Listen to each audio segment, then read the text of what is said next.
नमस्कार बच्चों, हिंदी दर्शन चैनल में आप सभी का स्वागत है। बच्चों, आज हम लोग 12वीं कक्षा के आरोह पुस्तक में दिए गए फिराक गोरखपुरी के रुबाइयों को पढ़ेंगे। फिराक गोरखपुरी का मूल नाम रघुपति सहाय है। इनका जन्म 28 अगस्त 1896 को गोरखपुर उत्तर प्रदेश में हुआ था। इनकी शिक्षा का आरंभ रामकृष्ण की कहानियों से हुआ। इसके बाद इन्होंने अरबी, फारसी और अंग्रेज़ी की तालीम हासिल की। कला स्नातक में पूरे प्रदेश में चौथा स्थान पाने के बाद ये ICS में चुने गए। 1920 में नौकरी छोड़कर ये स्वराज्य आंदोलन में कूद पड़े और 1.5 वर्ष की जेल की सज़ा भी काटी। जेल से छूटने के बाद कुछ वर्षों तक अखिल भारतीय कांग्रेस के अपर सचिव भी रहे। फिर इलाहाबाद विश्वविद्यालय में अंग्रेजी के अध्यापक हो गए। 1970 में उनकी उर्दू काव्य कृति गुले नगमा पर उन्हें ज्ञानपीठ पुरस्कार मिला। गुले नगमा की कुछ रुबाइयाँ आपके पुस्तक में दी गई हैं, जिन्हें आज हम पढ़ेंगे। रुबाई एक छंद है उर्दू का, जिसमें 4 चरण होते हैं। पहले, दूसरे और चौथे चरण में काफिया मिलाया जाता है और तीसरा चरण स्वतंत्र होता है। काफिया यानी तुक मिले होते हैं पहले, दूसरे और चौथे चरण में। तीसरा चरण स्वतंत्र होता है। तो चलिए पढ़ते हैं इनकी रुबाइयाँ। पहला रुबाई है, आंगन में लिए चांद के टुकड़े को खड़ी, हाथों पे झुलाती है उसे गोद भरी, रह रह के हवा में जो लुका देती है, गूंज उठती है खिलखिलाते बच्चे की हंसी। शायर कहता है कि आंगन में लिए चांद के टुकड़े को खड़ी। चांद का टुकड़ा बहुत प्यारा मुहावरा है ये। हर बच्चा अपने माँ के लिए चांद का टुकड़ा होता है। माँ अपने चांद के टुकड़े को लेकर के आंगन में खड़ी है और हाथों पे झुलाती है उसे गोद भरी, और उसे हाथों में ले करके झुलाती है। वह गोद भरी महिला, गोद भरी कहते हैं जिस महिला के संतान होती है उसको गोद भरी कहते हैं। तो वह गोद भरी महिला हाथों में अपने बच्चे को ले करके झुलाती है और बीच बीच में वह रह रह के हवा में जो लुका देती, हवा में लुका देती है। लुका देना देशज शब्द है, इसका अर्थ होता है उछाल देना। बीच बीच में वह अपने बच्चे को हवा में उछाल देती है, और जब उछालती है वो अपने बच्चे को, तो बच्चा खिलखिलाकर हंसने लगता है। उसके हंसने से संपूर्ण वातावरण गूंज उठता है, सर्वत्र प्रसन्नमय वातावरण हो जाता है। वह प्रसन्नता का वातावरण कवि ने यहाँ पर चित्रित किया है। बच्चा डरता नहीं है, क्योंकि उसे ये पता है कि उसकी माँ है उसके साथ, वो उसे गिरने नहीं देगी। तो वह उछलने के बावजूद भी खिलखिलाकर हंसता है। तो इस तरह से इस रुबाई में रह रह जो प्रयोग हुआ है, यहाँ पर पुनरुक्ति प्रकाश अलंकार है, और गूंज उठती है खिलखिलाते बच्चे की हंसी में, खिलखिलाने में श्रव्य बिंब है, और चांद के टुकड़ा गोद भरी लुका देना में दृश्य बिंब है। दूसरी रुबाई है, नहला के छलके निर्मल जल से, उलझे हुए गेसुओं में कंघी करके, किस प्यार से देखता है बच्चा मुँह को, जब घुटनुओं में लेके है पिन्हाती कपड़े। माँ अपने बच्चे को नहलाती है तो निर्मल जल से, स्वच्छ जल से छलके नहलाती है। थोड़े थोड़े जल से नहलाती है। टब में या किसी बड़े बर्तन में बच्चे को बैठा करके धीरे धीरे आहिस्ते आहिस्ते उसको नहलाती है। वह स्नेह से, बड़े प्रेम से उसे स्नान कराती है, डर के कि कहीं उसके आँखों में पानी न चला जाए, कहीं उसे सर्दी जुकाम न हो जाए। तो छलके निर्मल जल से, थोड़े थोड़े निर्मल जल से वह उसे स्नान कराती है। इसके बाद उलझे हुए गेसुओं में कंघी करके, बच्चे के उलझे हुए बालों में वह कंघी करती है, उसको सुलझाती है। वह भी बहुत आहिस्ते आहिस्ते करती है, आराम से, ताकि बच्चे का बाल टूटे नहीं, खींचे नहीं, उसे तकलीफ़ ना हो। इन सब बातों का ध्यान रखते हुए माँ अपने बच्चे की प्रतिदिन के कार्य को करती है। किस प्यार से देखता है बच्चा मुँह को, जब घुटनुओं में लेके है पिन्हाती कपड़े। माँ जब बच्चे को कपड़ा पहनाती है तो वह उसे अपने दोनों घुटनों के बीच में स्थिर कर लेती है, ताकि बच्चा इधर उधर हिले ना। वह चंचल बच्चे चंचल होते हैं, तो वो सोचती है कि कहीं इधर उधर हिले ना। उसे पैरों में, दोनों घुटनों के बीच में रख करके स्थिर करके माँ उसे कपड़े पहनाती है। तो इस दौरान बच्चा अपनी माँ को बड़े ही प्यार से निहारता है, बहुत ही प्यार से देखता है। सामने माँ को देख करके वो संतुष्ट हो जाता है, किसी प्रकार का भय नहीं होता है, वो अपने आप को पूर्ण रूप से सुरक्षित महसूस करता है। बच्चे तनिक से में भी डर जाते हैं, माँ थोड़ी दूर हुई तो डर जाते हैं।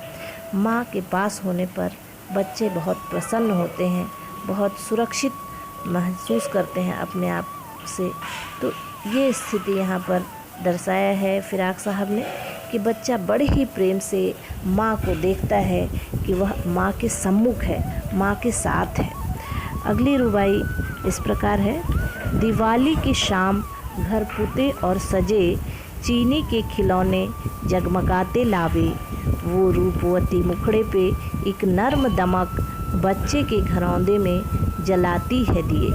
दिवाली की शाम, दिवाली का पर्व शाम को मनाया जाता है। तो घर पुते और सजे होते हैं, पहले से ही घर में पुताई होती है, सजावट होता है। दिवाली में, दिवाली आने वाली है तो दिवाली के शाम तक सभी के घर पुते और सजे होते हैं। और चीनी के खिलौने जगमगाते लावे, महिलाएं पुरुष सभी लोग अपने घर में चीनी के खिलौने लाते हैं जगमगाते हुए। हाथी है, घोड़ा है, तरह तरह की आकृति के, तरह तरह के रंगों के, लाल, हरे, पीले, अलग अलग रंगों के, अलग अलग आकृतियों के चीनी के खिलौने जगमगाते हुए लाए जाते हैं घर में। वो रूपवती मुखड़े पे एक नर्म दमक, वह रूपवती मुखड़ा महिला का, माँ की का जो चेहरा है वो रूपवती है, उस पर एक नर्म दमक है, नर्म है, नरमी है, बहुत ही नरमी के साथ एक एक व्यवस्था वो कर रही है अपने बच्चे के लिए, अपने परिवार के लिए।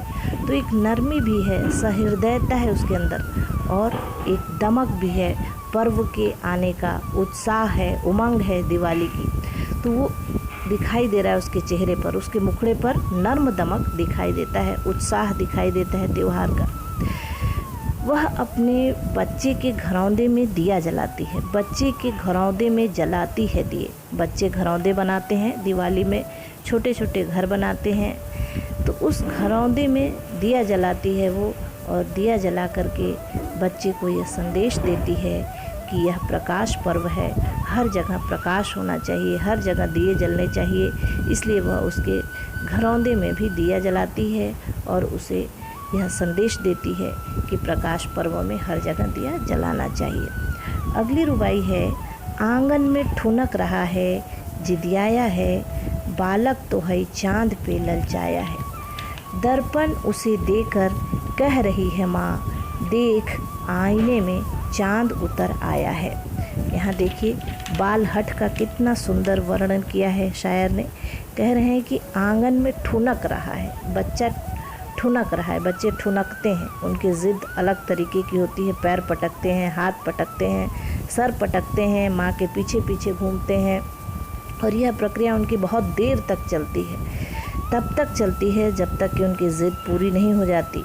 तो वो ठुनकते हैं बच्चे और ज़िद मचाते हैं। ज़िदियाया है, बालक तो है चांद पे ललचाया है, बालक तो चांद पर ललचाया है, उसे चांद चाहिए, वही खिलौना चाहिए जिसे राम ने भी मांगा था, कृष्ण ने भी मांगा था बाल रूप में।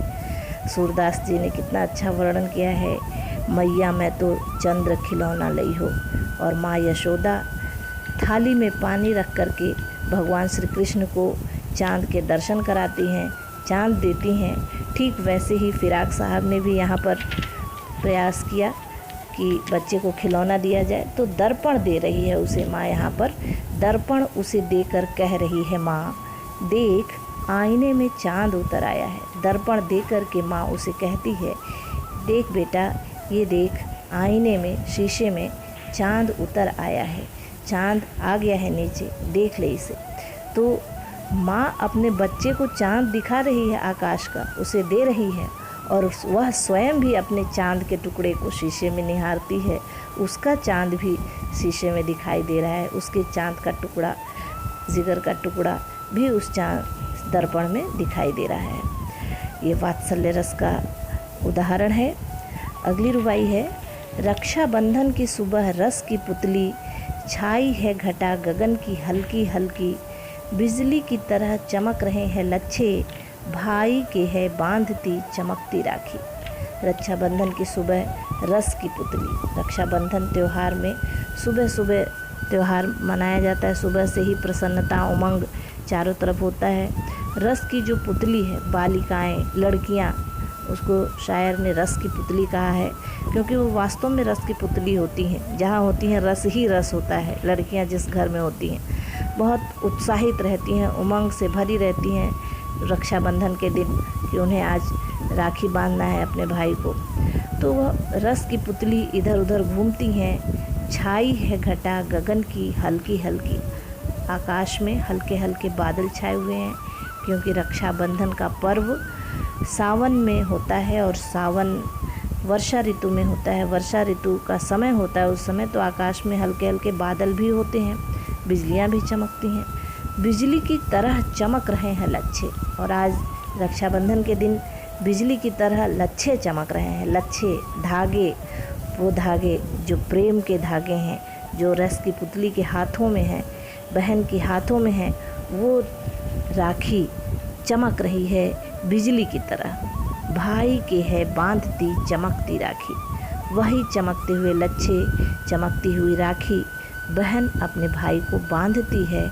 इस प्रकार कवि ने यहाँ पर त्योहारों का भी सुंदर चित्रण किया है।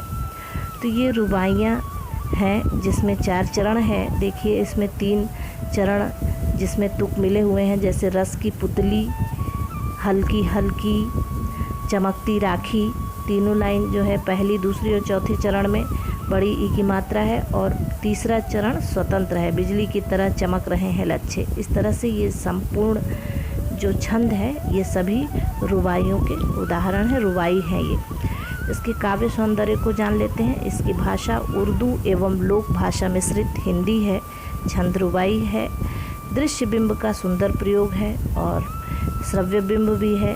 जब बच्चा खिलखिलाकर हंसता है, गूंज उठती है उसकी खिलखिलाने की हंसी, तो वहाँ पर श्रव्य बिंब है। स्वाभाविक वर्णन होने के कारण स्वभावोक्ति अलंकार है। छलके छलके, रह रह के, हल्की हल्की में पुनरुक्ति प्रकाश अलंकार है। बिजली की तरह चमक रहे हैं लच्छे में उपमा अलंकार है। चांद का टुकड़ा मुहावरे का प्रयोग हुआ है। लुका देना पिन्हाती कपड़े देशज शब्द हैं। वात्सल्य रस का अद्भुत उदाहरण है ये। तो इस प्रकार से ये रुबाइयाँ समाप्त हुई। नमस्कार।